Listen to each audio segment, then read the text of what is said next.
launching these down the moat. Now. Yes, hope you got enough. But normally speaking, we would hurl rocks.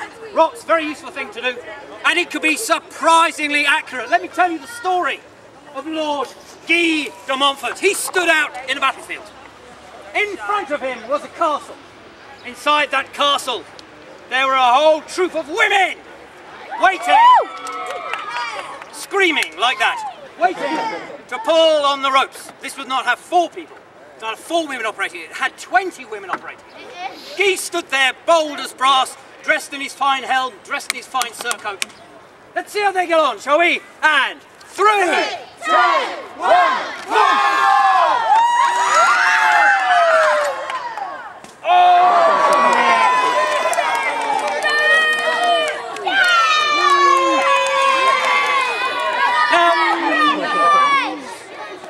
Now they got very close. All they have to do is go a little bit further and they will hit the first target there. It's the one who gets nearest the target wins.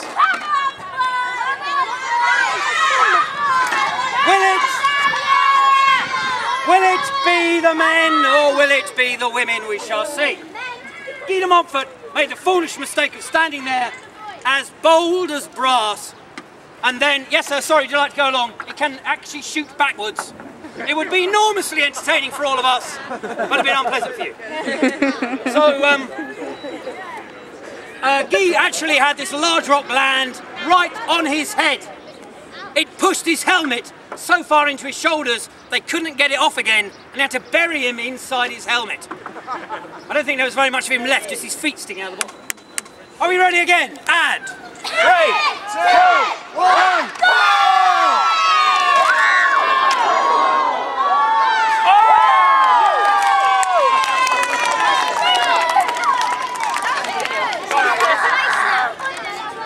Ladies and gentlemen, that was a direct hit!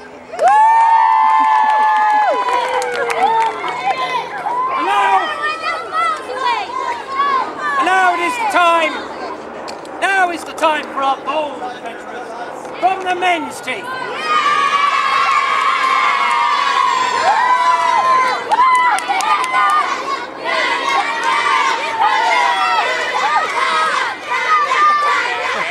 As you can see, the least popular of the teams today.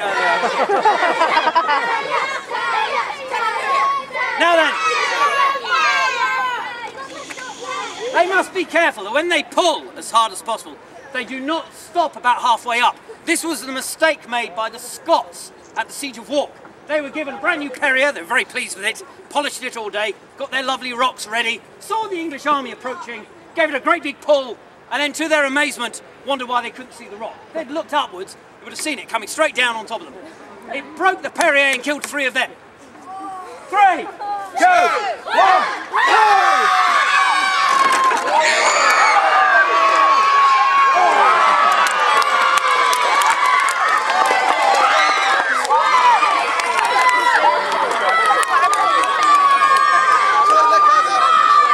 Do you think they can do better than that? Yeah!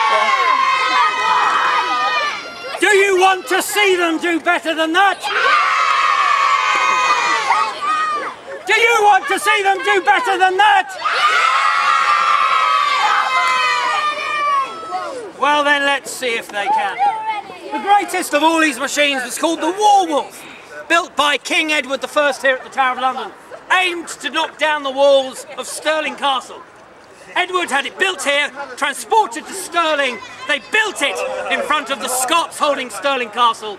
As soon as the Scots saw it, they surrendered. Edward was not to be put off, and he demanded that the Warwolf be loosed, and it knocked down one wall of Stirling Castle. Let's go for one last time. 3, 2,